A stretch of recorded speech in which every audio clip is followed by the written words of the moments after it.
Bonsoir à tous les enfants. L'histoire de ce soir que je vais vous présenter s'intitule « La galette magique de Grand-Père Loup ». Cette histoire, écrite et réalisée par le monde des enfants, va bientôt débuter. Mais avant de poursuivre, j'aimerais t'inviter à activer la petite cloche de notification afin de ne manquer aucun de nos contenus. Et maintenant, sans plus attendre, nous débutons cette histoire. Es-tu prêt? Dans un recoin paisible de la forêt enneigée, là où les sapins se parent de manteaux blancs scintillants et où les flocons dansent au gré du vent, vivait Grand-Père Loup. Sa petite cabane de bois, nichée au pied d'une colline, semblait tout droit sortie d'un conte. Chaque hiver, la cheminée fumante répandait une odeur de bois brûlé, de chaleur réconfortante. Mais cette année, Grand-Père Loup se sentait un peu seul. Le silence de la forêt, habituellement apaisant, lui paraissait soudain bien vide. Un matin, après avoir balayé la neige de son perron et salué les mésanges perchés sur le toit, il s'arrêta pour contempler le paysage. Ses yeux gris, brillants de sagesse, se plissèrent tandis qu'un sourire naissait sur son museau. « Je vais préparer une galette des rois, une galette si belle et si savoureuse que tous mes amis de la forêt voudront venir la partager. » Avec une énergie qu'on ne lui connaissait plus depuis longtemps, Grand-Père Loup enfila son tablier tissé de fils d'argent et ouvrit ses armoires. Des pots en verre contenant de la farine, du sucre et des épices rares l'attendaient patiemment. Il sortit son vieux livre de recettes aux pages jaunies et aux bords effilochés. La galette des rois, une tradition qu'il n'avait plus célébrée depuis des années, lui rappela des souvenirs d'enfance. Des rires autour de la table, la chaleur des histoires partagées au coin du feu, et cette excitation de découvrir qui trouverait la fève. Mais quelque chose manquait. En fouillant dans un tiroir rempli de babioles, il trouva une petite boîte dorée qu'il n'avait pas ouverte depuis des lustres. À l'intérieur, une fève unique brillait comme un trésor oublié. Elle était lisse, lumineuse et semblait presque murmurer des secrets. « Celle-ci fera une galette spéciale !» pensa-t-il. Il ne se doutait pas que cette fève allait rendre cette journée inoubliable, mais pas tout à fait de la manière qu'il imaginait. Le crépitement du feu dans la cheminée enveloppait la petite cabane d'une douce mélodie. Grand-Père Loup, les pattes pleines de farine, pétrissait la pâte avec soin. « Douce, moelleuse et dorée à souhait !» murmurait-il, ses oreilles frémissant d'excitation. Chaque ingrédient, de la farine fine comme de la neige au beurre fondant comme un rayon de soleil, avait été choisi avec amour. Au moment de glisser la fève scintillante au cœur de la pâte, un frisson étrange parcourut l'air. La fève brillait d'un éclat presque magique sous la lumière tamisée de la cabane. Grand-Père Loup haussa les épaules, pensant que son imagination lui jouait des tours. Il Il plaça alors la galette dans le four de pierre, referma la lourde porte en fonte et s'installa dans son vieux fauteuil pour attendre. Les minutes passaient et une odeur exquise emplit la pièce. Elle semblait danser dans l'air, s'infiltrant même à travers les fenêtres pour chatouiller les narines des animaux curieux qui passaient dans la neige. Grand-père Loup, ravi, s'approcha du four pour vérifier la cuisson. Quand il ouvrit la porte, un souffle chaud et sucré lui caressa le museau. Mais, à sa grande surprise, la galette bondit hors du four. Elle atterrit sur la table en un saut agile, ses bords dorés brillant comme une couronne. « Oh oh! Merci pour ce bain chaud, grand-père Loup. Mais je ne compte pas rester ici à me faire manger. Adieu !» Les yeux ronds comme des galets, grand-père Loup resta figé un instant. « Reviens ici, petit effronté !» s'exclama-t-il en se lançant à sa poursuite. La galette, vive et malicieuse, roula déjà hors de la cabane, laissant derrière elle un sillage d'éclats de rire et de farine. Dans la forêt enneigée, le jeu de la course venait de commencer.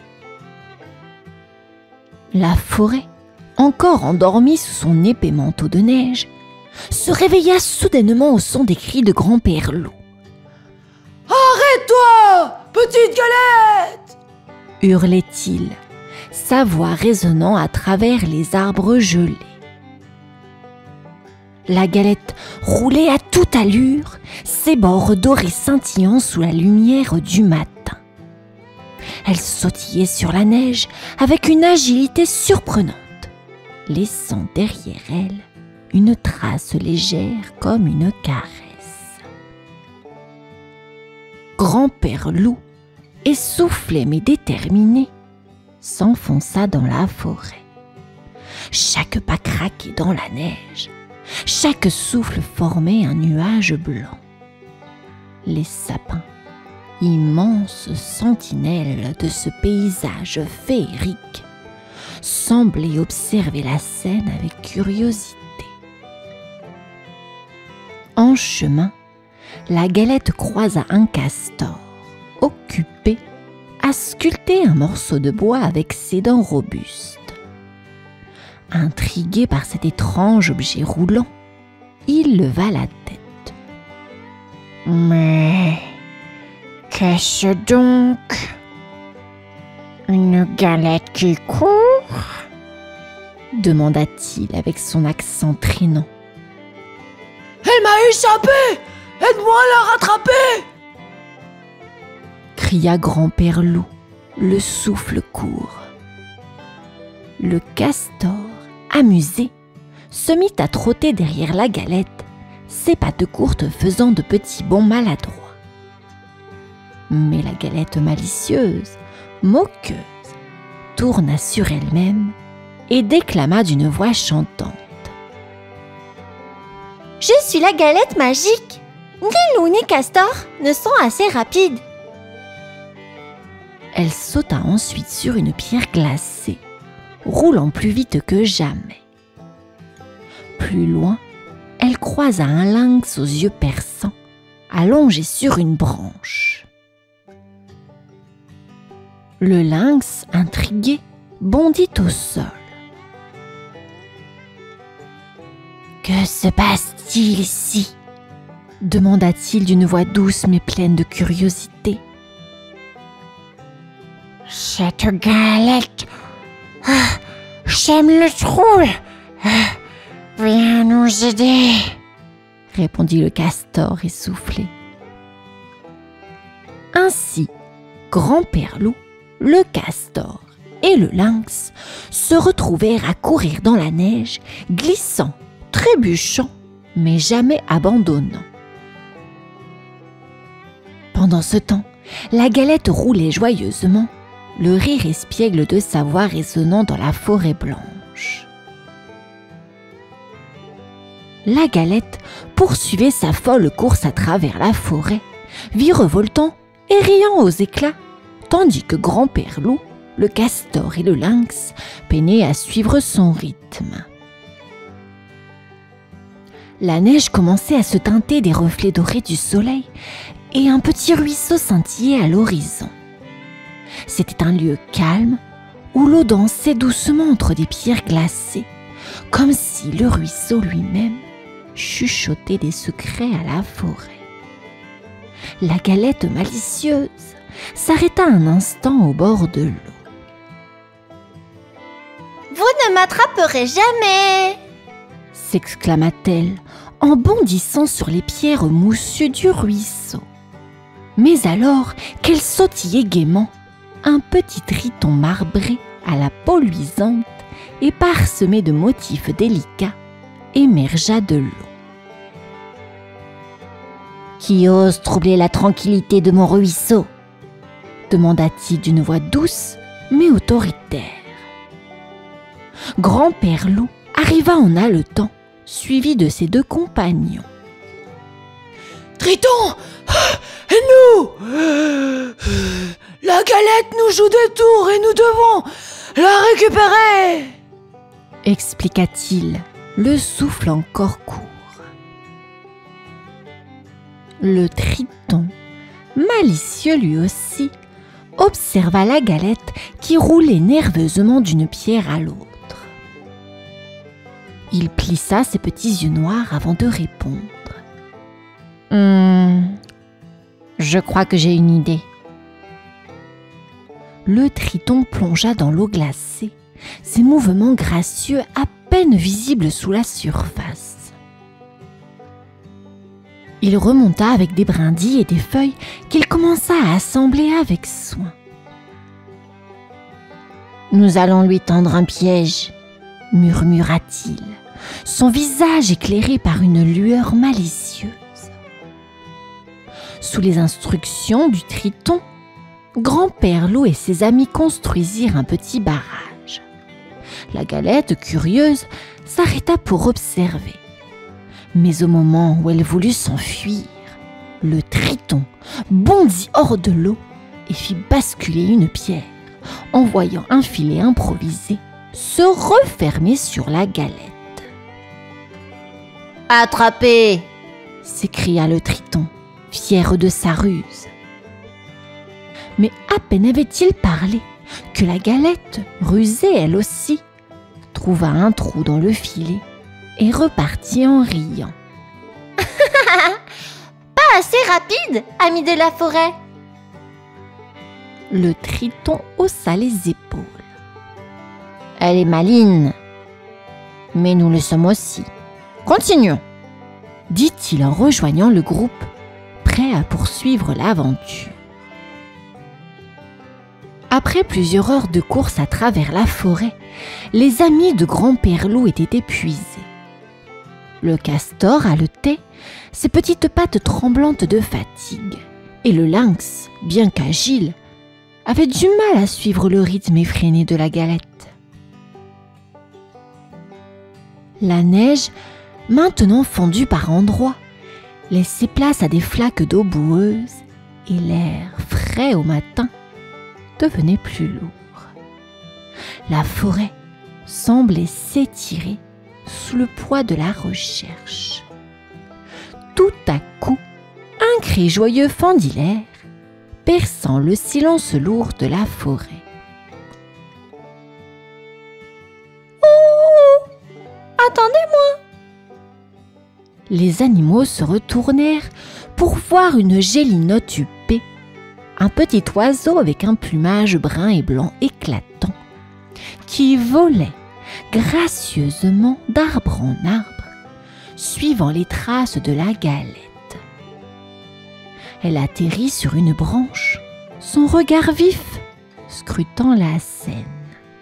« Que se passe-t-il ici? Pourquoi tant de bruit dans la forêt?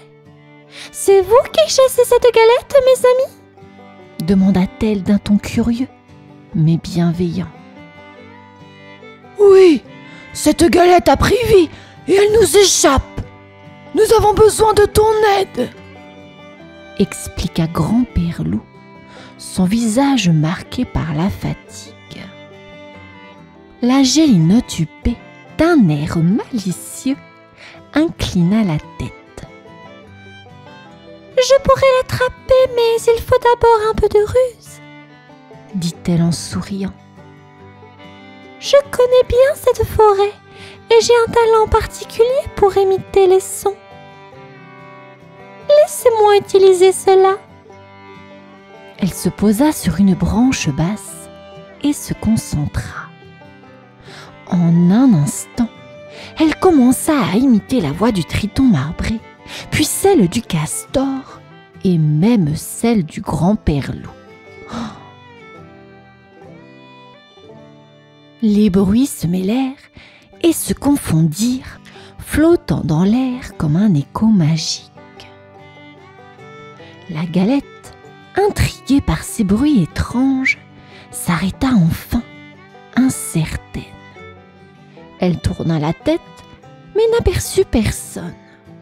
Soudain, la gélinotte s'élança et se posa sur une branche juste au-dessus de la galette, ses yeux brillant de malice. Ah, te voilà, petite galette, dit-elle, tout en envoyant un clin d'œil complice à ses amis. La galette, immobilisée sous le regard perçant de la gélinotte huppée, réalisa qu'elle ne pouvait plus s'échapper. Grand-père Loup et ses amis lancèrent clair, leur respiration encore rapide après cette longue poursuite. Pourtant, au lieu de la colère, leur regard brillait d'un mélange de soulagement et d'amusement. « Petite galette, tu nous as bien fait courir !» dit Grand-père Loup en s'essuyant le front avec sa patte. « Mais tout cela n'était pas très gentil. Nous voulions te partager entre amis, pas te croquer sans réfléchir. » La galette, essoufflée mais toujours espiègle, glissa ses bords dorés comme pour former un sourire. C'est vrai que j'ai été un peu malicieuse, mais je voulais voir si vous pouviez travailler ensemble. Vous avez tous quelque chose d'unique et, grâce à cela, vous m'avez rattrapé. Un silence s'installa, ponctué par le murmure du vent entre les arbres. Puis, la galette ajouta d'une voix plus douce. Si vous promettez de ne pas tout manger d'un coup, je suis d'accord pour rester et partager ce moment avec vous. Les animaux échangèrent un regard complice avant d'éclater de rire. « Bien sûr !» répondit le castor en tapant des pattes. De retour dans la cabane, la petite troupe prépara une grande table. Grand-père Loup fit chauffer un chocolat fumant et la gélinotte déposa quelques baies sucrées qu'elle avait trouvées en chemin. Le triton marbré, de son côté, décora la table avec des feuilles délicates, tandis que le lynx apporta quelques pommes gelées qu'il avait cachées dans son terrier. Lorsque tout fut prêt, la galette, placée au centre, brilla d'un éclat magique.